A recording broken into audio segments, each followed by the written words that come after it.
ناظرین، شرک کیا ہے؟ اس کی ابتدا کیوں، کب اور کیسے ہوئی؟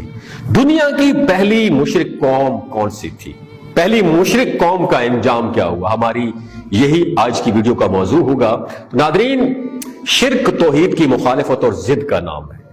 ایسی قوت، قدرت، ملکہ، صفت اور خاصہ جو اللہ رب العزت کے لیے مخصوص ہے، مثلا اللہ رب العزت کے سوا کسی کو خالق حقیقی جاننا، اللہ تعالیٰ کے سوا کسی اور کے علم و اختیار کو ذاتی سمجھنا، اللہ تعالیٰ کے سوا کسی اور کو عبادت کے لائق سمجھنا، یہ سب شرک کے زمرے میں آتا ہے۔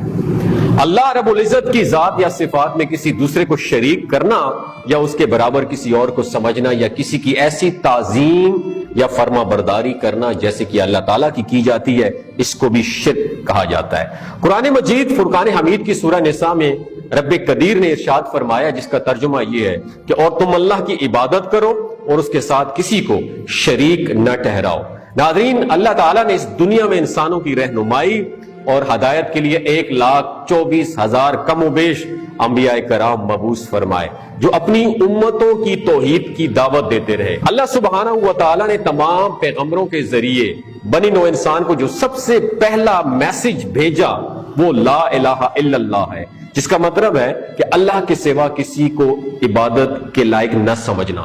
ناظرین، حضرت نوح علیہ السلام اللہ رب العزت کے جلیل و قدر پیغمبر اور پہلے رسول تھے۔ قوم نوح پہلی قوم تھی جس نے شرک کی ابتدا کی، اور واقعہ کچھ یوں ہے کہ قوم نوح میں چند لوگ نیک تھے جن کے نام ود، سواب، یہود، اوق اور نصر تھے۔ ناظرین، محمد بن قیس رحمت اللہ علیہ فرماتے ہیں کہ یہ لوگ بزرگ، عابد، اللہ والے، اولیاء اللہ، آدم علیہ السلام اور نوح علیہ السلام کے سچے تابع اور صالح لوگ تھے جن کی پیروی اور لوگ بھی کیا کرتے تھے۔ جب یہ لوگ دنیا سے کوچ کر گئے، مر گئے، تو ان کے مقتدیوں نے کہا کہ اگر ہم لوگ ان کی تصویریں بنا لیں تو ہمیں عبادت میں خوب دلچسپی رہے گی اور ان بزرگوں کی تصویریں دیکھ کر شوق عبادت بھی بڑھتا رہے گا۔ چنانچہ ایسا ہے کیا گیا اور ان کے بت بنا کر عبادت خانوں میں رکھ لیے۔ ناظرین، وقت گزرنے کے ساتھ ساتھ جب یہ لوگ بھی مر گئے اور ان کی نسلیں آئیں تو شیطان نے ان کے دماغ میں وسوسہ ڈالا کہ تمہارے بڑے ان بتوں کی پوجا کیا کرتے تھے اور انہی سے بارش مانگا کرتے تھے۔ چنانچہ انہوں نے اب باقاعدہ ان بزرگوں کی تصویروں اور ان کی صورتوں اور مورتوں کی پرستش شروع کر دی۔ اس طرح شرک جیسے عظیم جو ظلم ہے اس میں مبتلا ہو گئے، اور حضرت نوح علیہ السلام کی قوم پہلی قوم تھی ناظرین جنہوں نے شرک کا آغاز کیا۔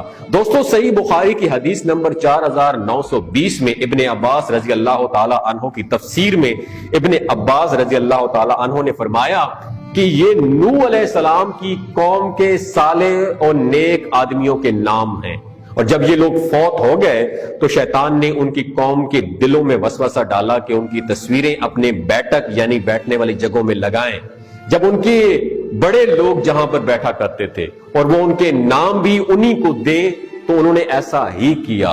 پہلے ان کی عبادت نہیں کی جاتی تھی، لیکن جب یہ لوگ فوت ہو گئے اور علم ختم ہو گیا تو ان کی عبادت بھی کی جانے لگی۔ ناظرین، حضرت نوح علیہ السلام نے تقریباً 900 سال تک لوگوں کو اللہ کی طرف بلایا، مگر آپ کی قوم کا جواب یہ تھا کہ آپ بھی ہماری طرح عام آدمی ہیں۔ اگر اللہ کسی کو بطور رسول بھیجتا تو وہ فرشتہ ہوتا۔ ان لوگوں میں سے مختلف روایات کے مطابق 80 یا غالباً 82 لوگوں نے حضرت نوح علیہ السلام کی بات مانی اور ان کا دین قبول کیا۔ حضرت نوح علیہ السلام تمام رسولوں میں سے سب سے پہلے رسول تھے جنہیں زمین پر مبعوث کیا گیا تھا۔ جب قوم نوح بت پرستی اور شرک سے باز نہ آئی تو نوح علیہ السلام نے ان کے لیے عذاب کی بد دعا فرمائی، جس کے نتیجے میں ان پر سیلاب کا عذاب نازل ہوا۔ اللہ تعالیٰ نے ان کی قوم پر عذاب بھیجا اور آپ کو ایک کشتی بنانے اور اس میں اہل ایمان کو اور ہر چرند پرند کے ایک ایک جوڑے کو رکھنے کا کہا۔ تب طوفان کی شکل میں عذاب آیا اور سب لوگ سوائے ان کے جو حضرت نوح علیہ السلام کی بنائی ہوئی کشتی میں سوار تھے ہلاک ہو گئے۔ ناظرین، دنیا کی یہ پہلی مشرک قوم حضرت نوح علیہ السلام کی تذلیل اور تحقیر کرتی رہی اور قسم قسم کی اذیتوں اور تکلیفوں سے آپ کو ستاتی رہی، یہاں تک کہ کئی بار ان ظالموں نے آپ کو اس قدر زد و کوب کیا کہ آپ کو مردہ خیال کر کے کپڑوں میں لپیٹ کر میدان میں ڈال دیا، مکان میں ڈال دیا، مگر آپ پھر مکان سے نکل کر دین کی تبلیغ فرمانے لگے۔ مگر ان ایذاؤں اور مصیبتوں میں بھی آپ یہی دعا فرماتے تھے کہ اے میرے پروردگار تو میری قوم کو بخش دے اور ہدایت عطا فرما، کیونکہ یہ لوگ مجھے نہیں جانتے۔ حضرت نوح علیہ السلام کی تبلیغ کے جواب میں قوم نے سرکشی کا مظاہرہ کیا، آپ علیہ السلام کو جھوٹا قرار دے کر توحید کو ماننے اور شرک کو چھوڑنے سے انکار کر دیا، اور اس کے علاوہ دھمکی دی کہ اگر تم اپنے واعظ و نصیحت اور دین کی تبلیغ سے باز نہ آئے تو ہم تمہیں پتھر مار کر قتل کر دیں گے۔ اس انکار و تکذیب اور دھمکیوں کے ساتھ آپ علیہ السلام کی شان میں گستاخانہ جملے بھی کہنے لگے کہ معاذ اللہ یہ تو پاگل ہے، یہاں تک کہ ایک دن یہ وحی نازل ہو گئی کہ اے نوح اب تک جو لوگ مومن ہو چکے ہیں ان کے سوا اور دوسرے لوگ کبھی ہرگز ایمان نہیں لائیں گے۔ اس کے بعد آپ اپنی قوم کے ایمان لانے سے نا امید ہو گئے اور آپ نے اس قوم کی ہلاکت کے لیے بددعا فرمائی۔ ناظرین، روایات کے مطابق حضرت نوح علیہ السلام کی کشتی میں آپ کے اہل خانہ کے 7 افراد تھے، اور وہ لوگ تھے جو حضرت نوح علیہ السلام پر ایمان لائے، ان کی تعداد 80 یا غالباً 82 تھی، صحیح تعداد تو میرے اللہ پاک کوئی پتہ ہے۔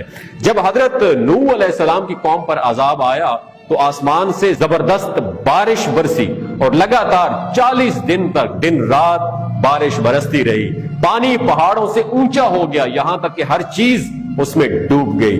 حضرت نوح علیہ السلام کا بیٹا کنعان اور ایک بیوی کافرہ تھی، اور یہ بھی اس طوفان میں غرق ہو گئے۔ اللہ پاک ہمیں اپنے آقا کریم صلی اللہ علیہ وآلہ وسلم کی تعلیمات کے مطابق زندگی بسر کرنے کی توفیق عطا فرمائے، اور اگر اس ویڈیو سے آپ کے علم میں کوئی رتی بھر بھی اضافہ ہوا ہو تو دوسروں کے ساتھ ضرور شیئر کیجیے گا۔ ہو سکتا ہے اس ویڈیو کے ذریعے اللہ تعالیٰ کسی کی زندگی اور دل بدل دے۔ اپنا اور اپنے ساتھ جڑے رشتوں کا خیال رکھیے۔ اللہ حافظ۔